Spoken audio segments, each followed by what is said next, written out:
sir.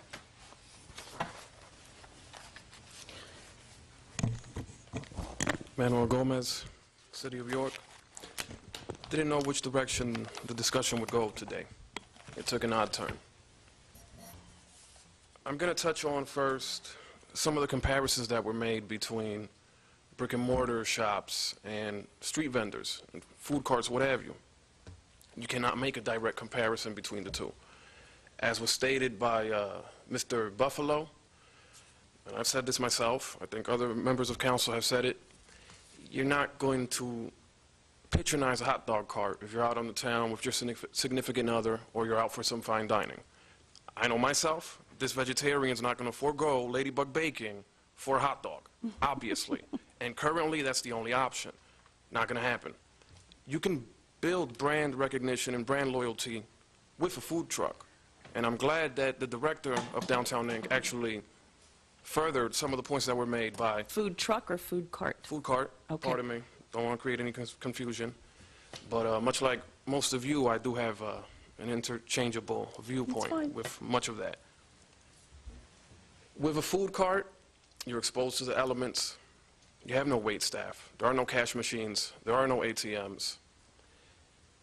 You're privy to any emergencies that may happen, inconsistent application of rules, arbitrary application of guidelines, particularly when you're implementing committees, such as what is being proposed tonight.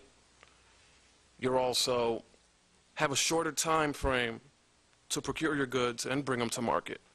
You have a smaller profit margin. These are things that do not affect brick and mortar shops. There's no pulling an item from the back when you're operating a food cart. Not only are you limited by stipulations that are put into the ordinance, according to what logic, I don't know, but you're also limited because you don't have a warehouse or storage, period. So these are concessions, no pun intended, that are made. These are trade-offs that happen when one chooses to operate a food cart. These things don't apply to a brick and mortar establishment. They make a greater investment, but in turn, with that greater investment, they're able to deliver a greater range of services and enhance their profitability. That being said, they can work together. If anyone else has actually looked at how food carts and brick and mortar shops work together symbiotically in other jurisdictions, not just in Pennsylvania, it happens. Some very creative partnerships pop up. And I think that's necessary and would be fruitful here in York. So I would hope that the councilman maintains an open mind, because I've heard a little bit of a ambivalence where you say, not going to vote on any of this, point blank, period, but then you say, trying to reach a point where I can understand it and perhaps agree with some of this. So I would hope that you do maintain that open mindset as you continue to receive input, because this is not a done deal. And I think that the marketplace continues to adapt, continues to progress. We have plans for the square, plans for the business improvement district, and the city in general. And I think that those should remain fluid.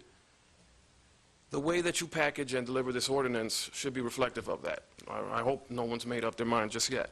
But I want to get into the language of the ordinance.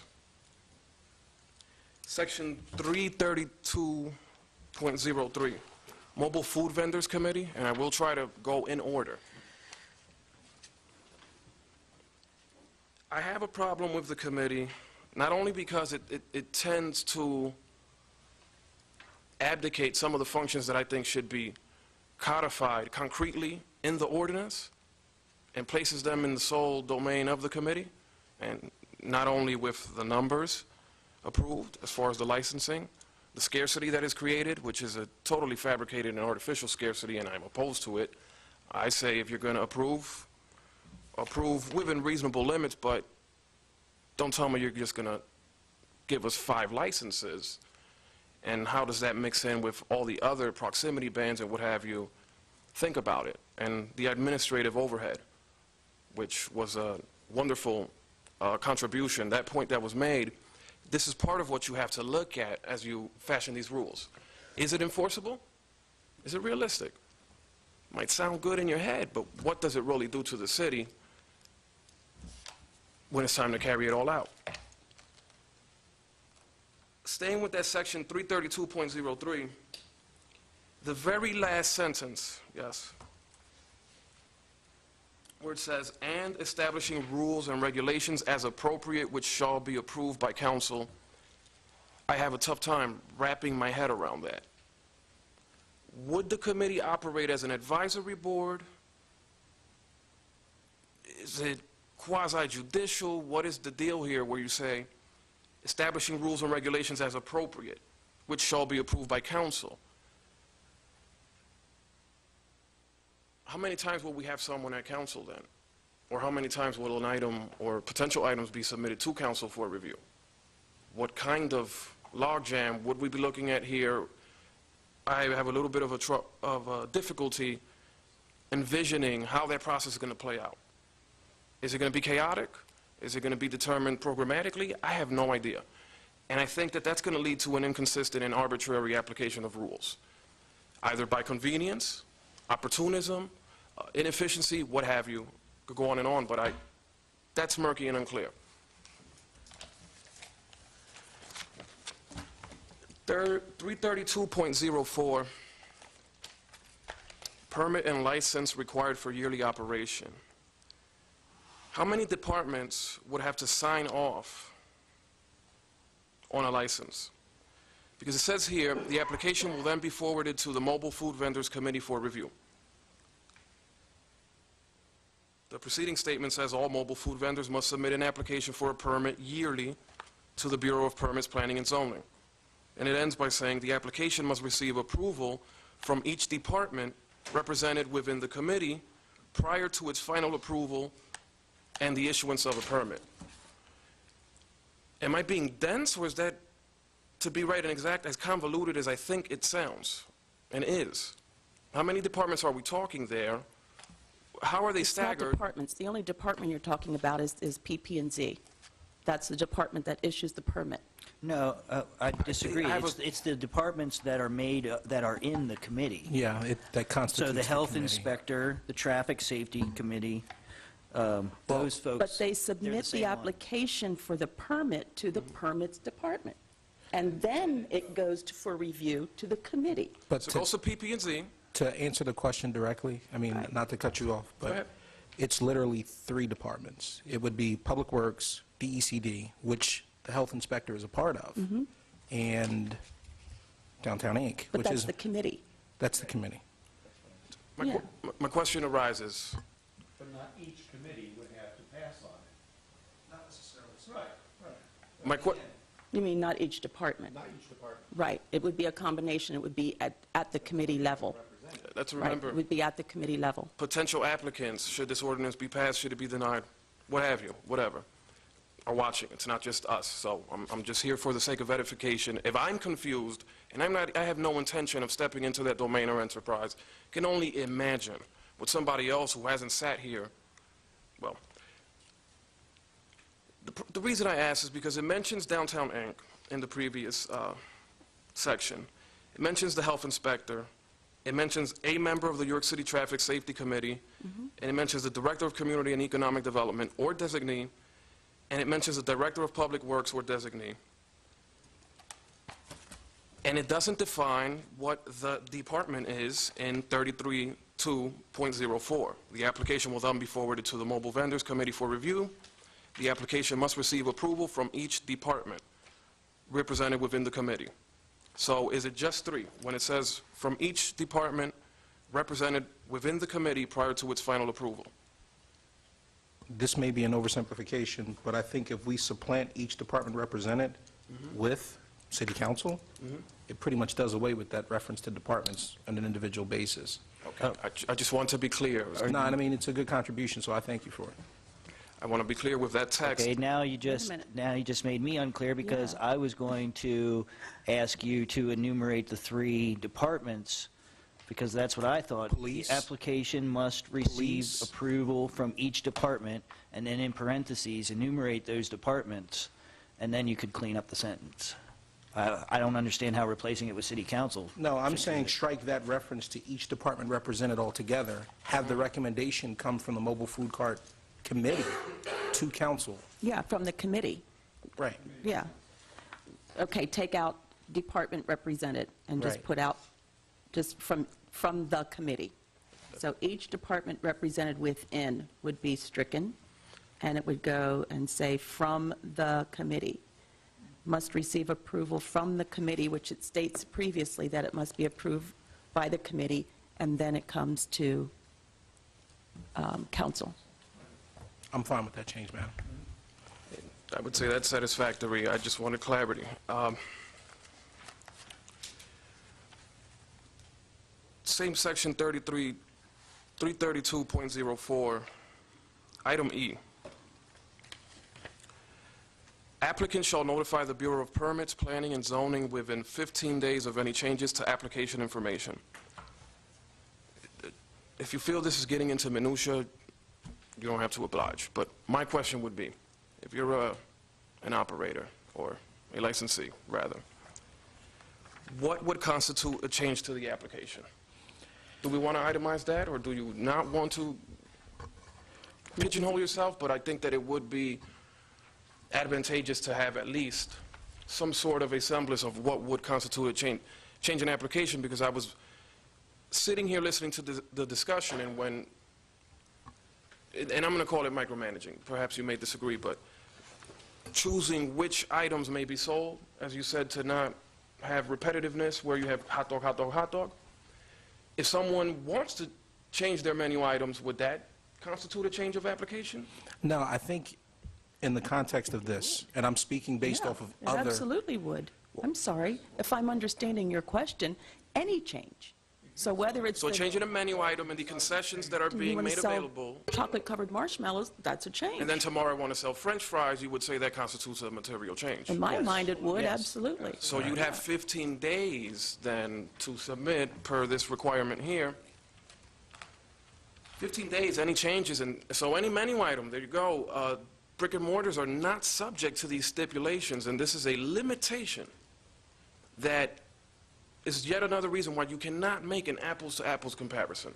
That is a significant issue there. If someone doesn't like my ketchup, I don't know, if I'm a licensee, if I can substitute my ketchup because my ketchup was itemized when I applied for my license. I think May it- sound trivial, but I think it merits clarification on my part. When this was incorporated, it was intended to mean the initial application, not necessarily recurring changes. Because what we have, and I'm speaking from the standpoint of using the redevelopment authority, for example, when someone gives us a proposal, we don't necessarily want an 11th hour change the day before the committee meets or the day before the board meets to try to present that to them. So we were asking for a buffer of 2 weeks to give us time in order to tee it up, vet it, and review it before we'd offer it to the committee to do so. And that's giving staff time here in the permit window to say, look, we have your application. If the vending committee meets the first Monday of every month for the year, for instance, that gives them enough time to get the changes to the initial application from PPZ to the committee before that. So you would like the language to say prior to any changes to the application, not within 15 days? Is that what you're saying? You want to know about changes before they happen? I was speaking more about the mechanical process of how this gentleman, when he makes an application to PPZ, when he submits his application, that if it's already been provided to the Mobile Food Cart Vendor Committee, if there's going to be any changes, that we want those in enough time to give them the updated information before they make a decision on something that may be dated. And that was largely in reference to how the work flows, not necessarily about changes to how the business operates. The expectation is when you submit the application and you say, I want to operate doing X, that's all that you'll do. I mean, I didn't expect that this would be one of those things where you're going to modify your business plan and process from 1 week to the next, if that's the case. If you're coming in and you're selling dim sum, you're a dim sum vendor. I mean, that's what's been approved. Your cart, your design, that location, it's all been approved at that point. The expectation isn't that you're going to come back and change every element about your operation within the context of that year, because that would be laborious. I mean, to basically adjust to every change that someone might want to implement on the Okay, application. I would request that you reword that subsection E to mean what you meant it to mean when you wrote it. Thank you. or to say, or to Strange read. things happen after 12 To o'clock read, at night when you're right. How you want it to come out doesn't necessarily come out how you intended it to when you're in the Understand. keystrokes. It's fine. And then if you can get that to us before, depending on what we do here tonight, Understood. before Yes, we ma'am. vote on it, we would need to have that language. I'm trying to avoid any, like you said, 11th hour, when we finally get this before us for the vote. Okay, so, Okay, yeah, I'm confused on that one, because now I don't know if he meant during the initial application or if it is actually... well, we're going to get clarification on that. It's intended for the initial application. Okay, and that Because that's a very what I'm up appropriate... against usually, I get the guy that's like, hey, I want to go before the RDA tomorrow, and it's like, I can't put you on the agenda that Right. quick. Staff needs time to review it to make sure all the i's are dotted, all the t's are crossed before actually put it together to pass off. So I need that time just to get that part of the work done. That's entirely appropriate and reasonable for the initial application period. And it's a good item to include. My next one is for 332.05. Which one? Actually, no. apologize. Actually, I had merely marked that because it was repeating. That heading was repeating, but you had caught that yourself. Okay, very good. Okay. All right, try to follow me here. Under that initial 332.05, application for permit, all the way down to item 9, which is the last one. Provide such other additional information required by law, rule, ordinance, or that any department of the city, Mobile Food Vendors Committee, City Council, or information reasonably deemed appropriate to assist the city in determining whether the permit should be granted. The applicant shall be provided reasonable time to supplement the application. Does this then again refer to an initial application process or to any revision or modification? Same question as earlier. Also, I think the response, The application. That's all that's said here, is the application. You're confusing application with permit. Once the application is processed, then it's given a permit, and then there's no changes to the permit, right? Right. so there will be no changes to the permit Right. once you get through the application process. And that's it. In my mind, and again, that's how I'm That's- seeing, if that's someone the comes thing. in, That's the thing. That's Right. what it says, yep. Yep. understood. Well, see, and that's the Okay, thing, go ahead. because if you're going to be locked in, which is, I guess, what we're saying, that's going to be the intent of the city, then that's fine. And that's all that was. That was a query seeking clarification. That's So fine. I thank you for that. We're still on application, license, and permit fees, and that's another thing that's confusing. If I may give myself a little bit of latitude here, that application heading appears in several places. So I'm sure I'm not the only one who was confused about it and who would seek clarity on it. Because again here, 332.05, again it repeats, but it says application, license, and permit fees. I was wondering about item C. Any applicant that wishes to operate within Continental Square shall pay an additional yearly fee of $300 per location. Why are we creating a disincentive to locating a licensee on the square?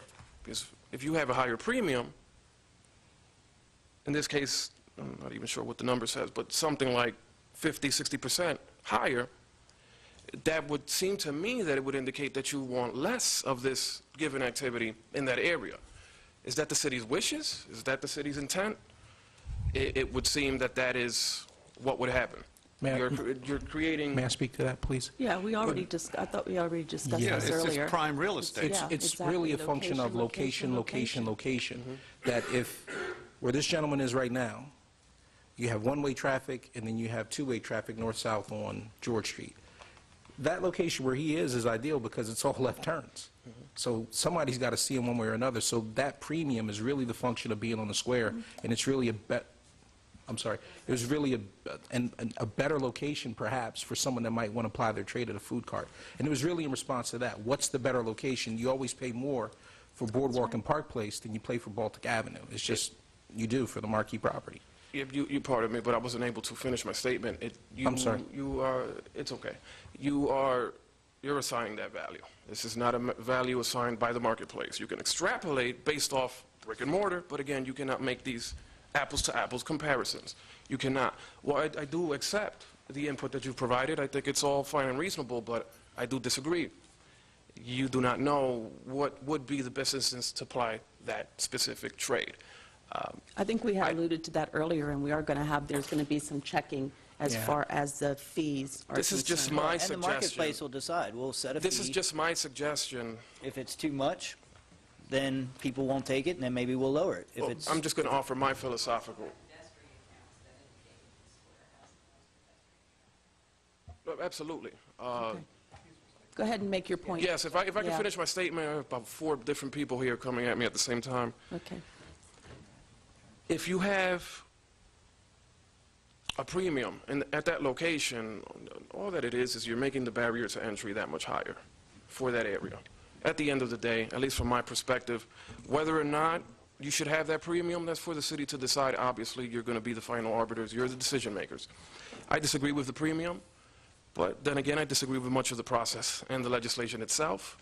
I'm just offering a little bit of my input with regard to that facet. Okay, thank you. I have to ask, do you have a lot more to go? Mr. Chair, we have, I believe, at least 10 pages of rules or regulations, and if you want to tell me to shut down now, I'll walk out the door. I merely My asked the input is not question. welcome. I merely asked the question. Don't want to be contentious here, but when I have input coming at me from all different directions, literally as I'm speaking, I sat here calmly as everything else was deliberated. And I would appreciate it if my input was to be considered in its entirety. We are considering your be- input. I merely asked a question. I will So be- I will continue, be- please. I will be as brief as possible. Thank you. I'm not here to abuse anyone's time.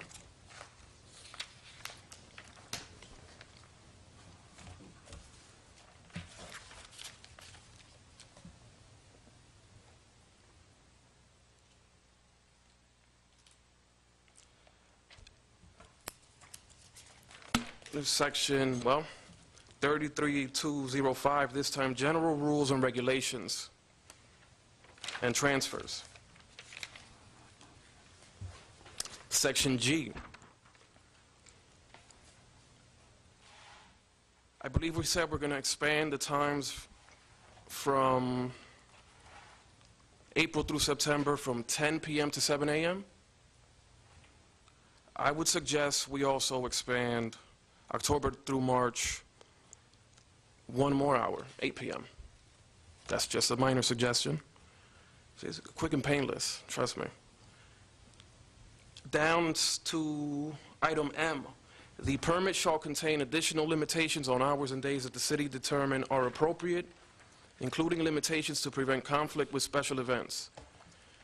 I don't know how I feel about that double fee, where we discussed, or council and the administration discussed with the input of the director of Downtown Inc., having the food carts or the food vendors pay the special event fee and on top of the initial permitting and application and everything else that applies to them, it doesn't exactly sit well with me. I think that is another unfair barrier. That's just my input on that. Moving on, item P. It says, other than as permitted within the city center, no mobile food vehicle and/or push cart shall have any exclusive and/or perpetual right to any location upon the streets, alleys, or public grounds of the city. What is the city center? I went up and down the definitions. This may be another product of the copy and pasting and the cobbling that was done. I believe so, because it sorry? references city center, but that's not defined. Yeah, it's a function of semantics. I mean, really, any reference to it should be the food cart district. So, Okay. city we center, wanna be whether it's clear because Continental Square or... if someone sets up on Queen and Princess and says, looks like city center to me, it shouldn't be included if it's not defined and it's not. No, and it can Clear. be changed. I mean, honestly, at this stage, it can easily be Right. modified to be food cart district. That's why we're here. Thanks. Yep. Moving on, 332.06, enforcement. There's a provision here to provide city residents and businesses first opportunity to purchase permits before they're made available to the general public. I don't know why.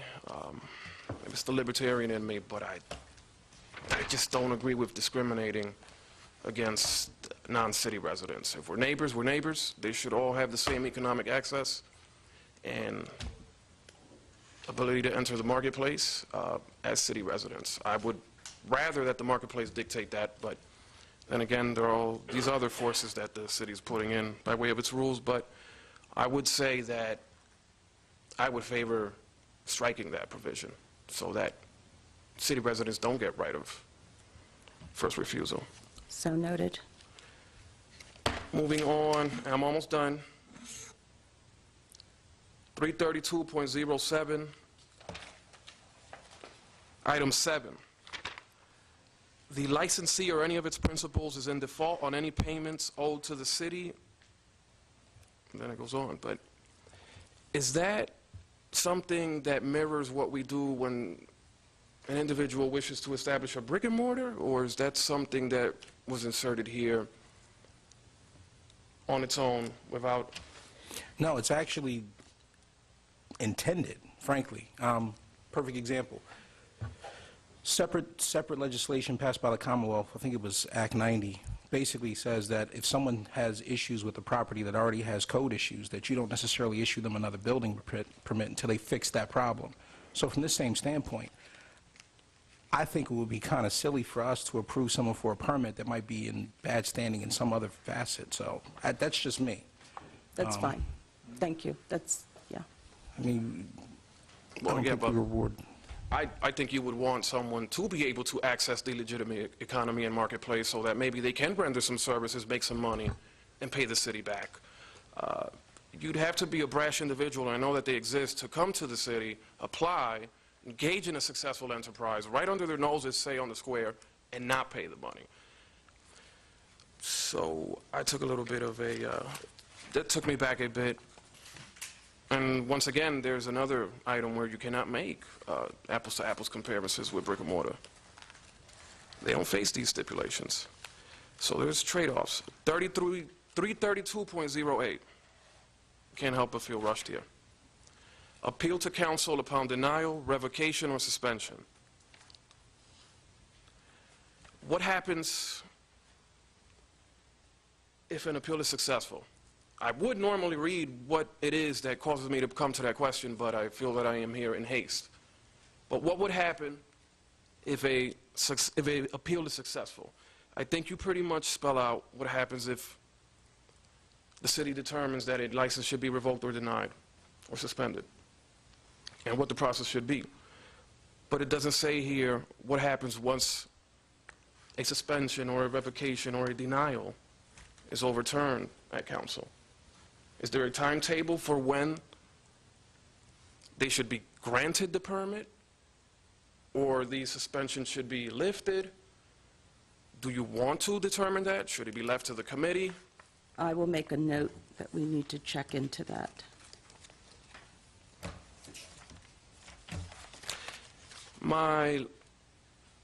Well, that's it. That was my last item. I just want to reiterate that let's be careful in making apples-to-apples comparisons. There are merits and drawbacks to both, but let's also remember that mobile food carts enhance safety. Busy streets are safe streets. If you believe in that urban theory as I do, then I hope that you use that as another tenet of why we should have food carts, have more eyes, have more visibility in that activity on the square or anywhere else. And I also think that the director used the term incubation, and I do believe, I am a strong proponent that food carts do tend to incubate business. They create visibility, brand recognition, brand loyalty. People learn the ropes, quote unquote, so to speak, of having a business, the discipline it takes and the requirements. You learn to maneuver through the bureaucracy. You get involved. So many different levels, so many merits to this actually being expanded and allowed in the city. And I think that, again, the councilman should maintain an open mind when it comes to this legislation. We should modernize our rules, and we should lessen those barriers to entry. And I think it would be for the good of the city. So, Thank you. Is there anyone else who would like to speak on this? Okay. Council, are there any final questions? All right, go ahead. I'd just like to know what we have finally decided on. There were lots of different options given here. We have 5, 6, or 12 carts. We have 100 or 200 feet. We have an option to extend to either Pershing or to the rail trail. So we've discussed a lot of options, and I don't think we've finalized what the legislation is. Nope, we haven't. So we can either, what do we want to do? That now? Keep it in committee? Move it on and make... I'm those not on the changes? committee, but I would like to move it. Because you're not on the committee doesn't mean you have input. I You know, still I have know, input. but it's Yeah. not my vote. So, but I think that it would be appropriate that we clarify as much as possible what we can clarify right now. And then there are a few items that Mr. Buffalo is going to come back gonna have to come to back. us with some clarifying language. But I think that most of those things are relatively minor language issues. For the most part, yeah. But we have the Right. boundaries of the map. We've got the distance between the carts, whether or not it's carts and restaurants that we have the setback from, and then the number of the permits. So we should be prepared to make those, we can make those changes now. Doesn't mean we're going to be voting on the legislation, because we're not. That's not what we're going to do. We're I- either going I to be understand able to that, but- vote to keep it in committee or bring it out. Well, we can agree to amendments here Absolutely, within the we can. committee. That's what I'm saying. We can So, change now I would, if we'd like to. just for my, Well, I would agree. I mean, I think that, and as a starting point, I think Renee was very succinct in saying, okay, fine, I can get with X, Y, and Z. So let's go through that and see if that's something that we can all sort of agree on and be able to move on. So the first thing was whether you wanted to go to Pershing, where the railroad tracks are, or to the creek, which is just beyond. How about if we Yeah, each block. say what we'd like to make amendments to? They might be the same, they Right. might not. So, go ahead. I say the further, so I'll go the whole way to the end of the city, so, and whatever you want. So we're saying, Would you be a are we little more saying the creek? specific? I would say Rail trail the creek? Lincoln Highway or Garage Turkey Hill. Realistically. I would say to the creek. Well, I'm comfortable going that far realistically, so, So you would like to see them with, throughout the entire city? oh, yes. Okay. So, So boundaries, and what do you think about boundaries? to the Cadores. Cadorus.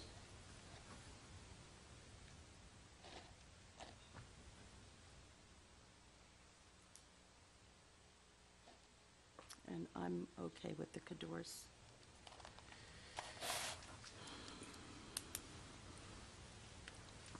Mr. Buffalo, are you taking note of all this? I will write it down and give it to you, and just in case, and we'll review it, try to Thank you. review it before we leave.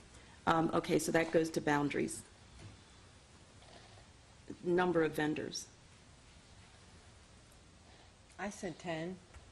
5. 10. 10. 6. So we have 2 for 10, 1 for 5, and 1 for 6. Now we're stuck. Do you want me to Oh. take, So just we need can to make dis- it somewhere, whatever the, you want me to take the mean, the Take the mode, mean. or the median? I would just like to speak again on the topic and suggest that we come in low and test it out, because we have no experience going beyond the one. We don't know what the reactions are going to be or the impacts are going to be. So I would request that my fellow council members consider that, and perhaps we could compromise at 6. Well, seeing that that's the recommendation from Downtown Inc., I could buy into that. so you're saying 6? And you're agreeing to go up to 6? We'll go up to 6. Okay. And so it would look like it was going to be, the majority would be 6. even though we're not actually voting on that, Right. but it looks like we want to have 6 in there, so That's you can what I put 6 reflected. down. So we have the boundaries, we have the vendors, and then there were some other issues. Distance? Distance between carts, Distance between carts selling similar items or distance between carts? distance between carts. What we were talking about in this legislation was distance between carts selling Selling similar similar. items. Right. Personally, I think if there's a market for 3 hot dog vendors, then 3 hot dog vendors it is. I like the fact that there could and should be some diversity. However, if the hot dogs is what's selling, then I don't, I say go for the hot dogs. But I think that having the distance, the 200 or 250 is going to be enough of a distance, because you might have someone here on Beaver and Market and someone on the corner of George. The ones on Beaver and Market might never get down to George, but they want a hot dog at Beaver and Market. And if there's one available, that's what they'll eat. So that's where I'm coming from. So I think the 200 feet or the 250 feet, I think 200 is what we discussed, is okay. I don't think it necessarily has to be different venue. That's just me. Right now, there's a reference to 100. There's been some suggestion to 200, and 250 was a number that I floated out just for the sake of discussion. So I think really the choice would be, what would you like to see reflected, the 100 or the 200? And then specifically, between like vendors, I think that's pretty much kiboshed, and whether or not it's just the distance between cart vendors, period. So 100 or 200, just let me know what. Renee, what do you say? 200 or 100? I'll compromise on the 200, but I want to make sure we have 2, that we can allow 2 at the square. So if that means 198, Okay, that's fine. And Mike, where are you? I'm at 200, but we have to discuss what that number actually refers to. Well, right now, we're talking about distance between carts, period. Distance between Yes, carts. I want to see at least 200 feet between carts. Right. Henry? Agreed? I agree. Now we're talking about the distance between carts and brick and mortar. I had suggested 200 for that as well. and what is it now? Because now I'm confused. Right now, it's 0. Zero.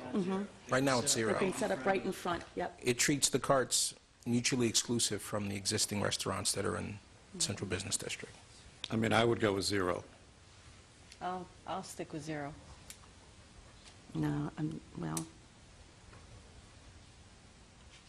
I find it odd that you would, I like 100. I would find it odd that you would allow 200 feet between the different carts, but not allow any distance from the restaurant. I just find that odd.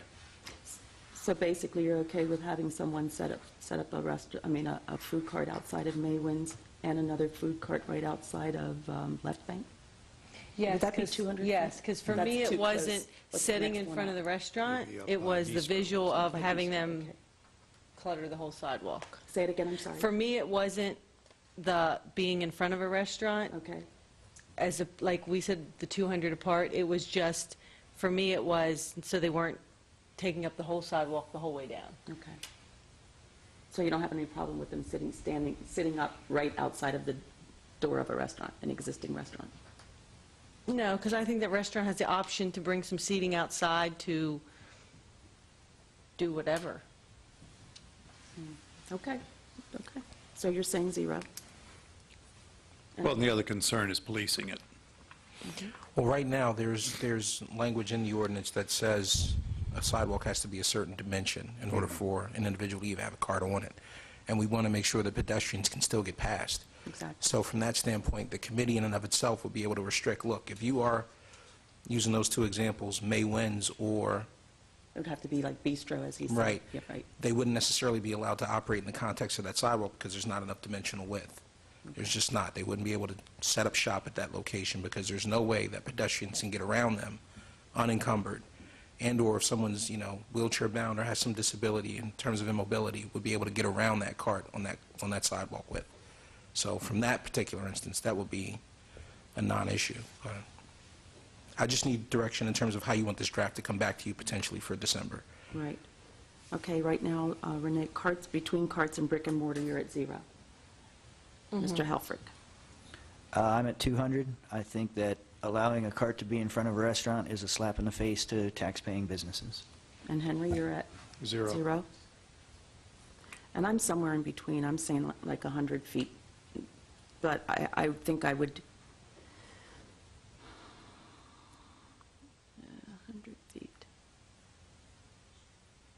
I think I'd stay with the 200. So that's something that we're going to have further discussion on. We're going to have to leave that open. I guess we need to put something in there.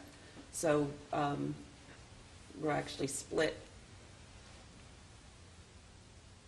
And on a split, it stays the way it is. So if it's currently at 0, we'll put 0 in there, and then we'll have the So discussion. if we put 200 in there, does that put anyone at the square?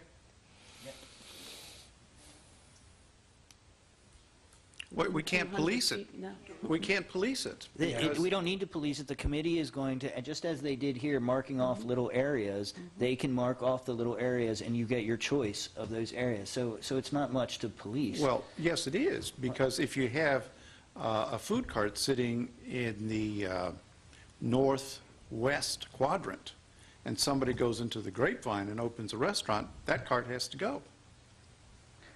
And those occasions will happen rarely, and they will have to be adapted to. I don't have an answer Not if for you you don't right have a now. remedy not if you don't have a remedy in the language.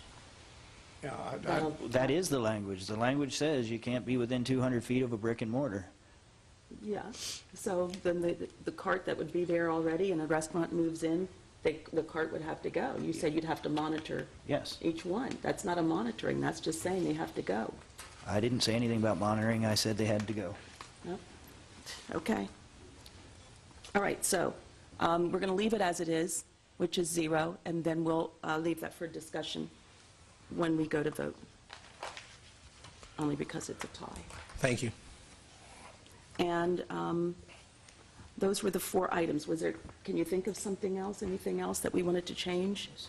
Not major. I think it was a bunch of minor stuff. Yeah, editorial comments on the language and word choice, and some of my Right, staff. and I views think of it. Sonny had a number of, I think, very good suggestions. Now, there are things that I had gotten from members of the department, specifically Chief, relating to the type of food vehicles and how they're certified and inspected, and I got some language from Health in terms of that, so I'll introduce that as well, but it's more or less technical jargon, specifically with Chief Buffington's. If you want to know it, I mean, I can spare it now and just show it to you later, but that'll be introduced. Could you send into that it as to us so that we have it at least to look at before Absolutely. we vote on this? Absolutely. That would be helpful. Yeah. Are there any other changes that we want to make now? And I think you have, Mr. Buffalo, you were writing furiously over there. I think you captured all the other changes that we made. Yes, I have those. Okay. All right. I would urge council that when that comes out, you will be getting that to us prior. We're going to introduce it December 3rd if we vote it out of committee tonight, which I really see no reason why not. But, Right. so it would be on our December 3rd. We'll Thank you. introduce it that night.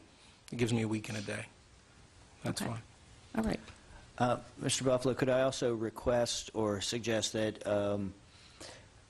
I would personally like to see the gentleman's suggestion be prepared for us in case this gets voted down, because I do think the lottery is ridiculous. I think probably, I can't speak for us all, but that does seem like a ridiculous scheme, and that you could take the simple section of the committee that has been appointed and say that the committee, use the same language, that then would only be addressed to the singular applicant that is allowed by ordinance. And then if in an emergency, we could vote on just that item to change it before the end of the year. Say that It should again. be just a little cut and paste thing, I'm thinking.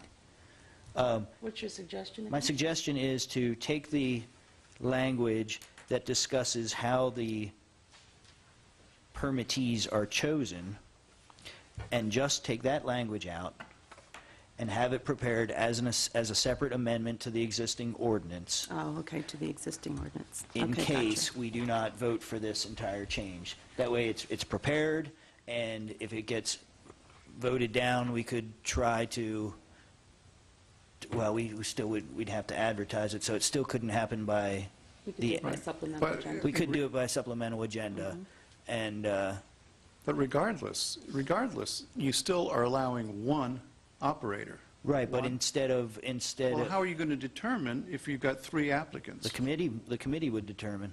And how are they going to do And that? I guess it would be, still be the same, you still don't know. If this doesn't pass, there's not going to be a committee. Well, that's what I'm suggesting, is that you would. That he creates a You committee, yeah. create the committee Okay. to provide for a better option than picking a ball out of a hat of whether or not your business is going to exist.